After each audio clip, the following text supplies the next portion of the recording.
Hello and welcome to episode 2 of how to repair a vintage Mamod TE1a traction engine. In today's episode, we're going to be dismantling the engine. Unfortunately, my camera's battery's run out, so I have to use my phone for this.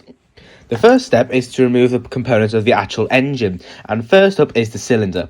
As you can see, I've already removed the piston, and now I am undoing the spring which holds the cylinder to the port face. I have to be very careful when I do this, because if I do it too quickly, the spring could fly off and I'll never ever see it again as it heads into the room, aka the pit of despair.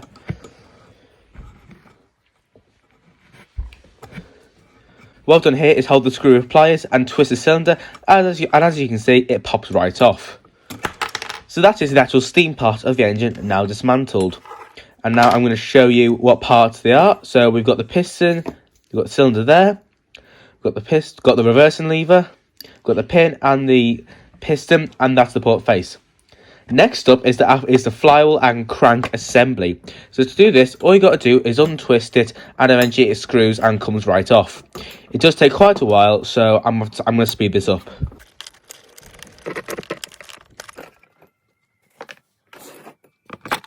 I'd like to apologise if I sound a bit funny in this video. I have a cold.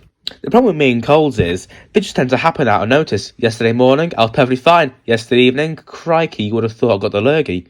Now it's to take the front wheels off, which do the steering. So they are on a very long thread, so I'm unscrewing it and pulling it out.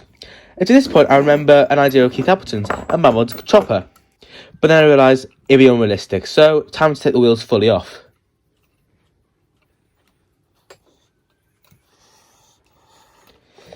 Almost done, and off they come, just about. As I said, they're on a very long thread, and they're on two sets of threads actually. So here's the rest of the parts. We've got this front steering wheel, the flywheel, the piston, the cylinder, the safety valve, and the actual engine itself. And that little part just helps hold the wheels in place in the chimney stack. But you see it's very rusty because all the condensate goes into there.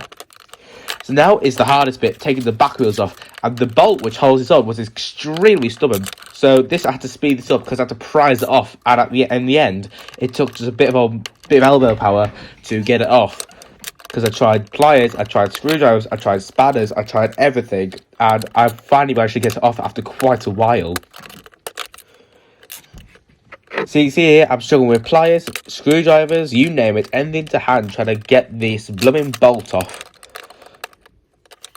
And this is 6 times speeded up, and as you can see, it's still taking me quite a while to do it.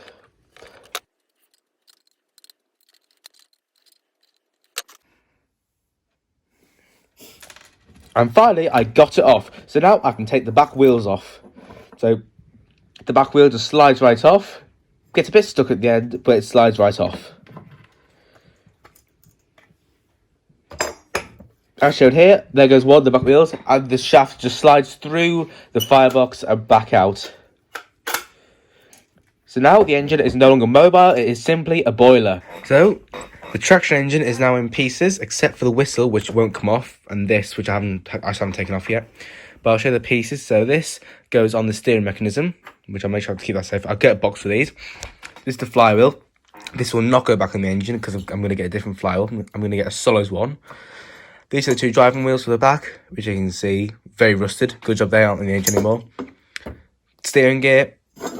This is the crank and crankshaft, which actually is quite good, actually. It's quite true.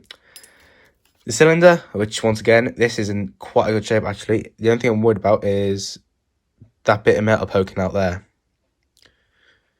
which I will find out what that is later. It could be normal. That's the piston. Now, this piston does seem a bit short for this engine, but, we'll look into that later. This is the safety valve, which is in great condition. And this is the reversing gear, which, since I did the work to it, is now in great condition as well. So I'm going to put the reversing gear in one box, but aside from that, in its own little packet. But aside from that, the rest will get pretty much dumped in the box. This is the boiler and firebox assembly. This is all going to get painted over and de-rusted. I won't take the boiler out because I don't need to. And then I'm probably going to repaint the boiler into a dark green because I want to base this off the traction engine which I drove at Massam Steam Fair, which you'll see on the screen now. The whistle here works great, but I'm going to change it from the original lever valve whistles, Well, I will do once once this comes out, because this is completely jammed in. So I have to probably get a bit of help with that. But there you go, guys, the first proper restoration job on T's Cottage Guy. The £60 traction engine. So watch this space for the rest of the episodes.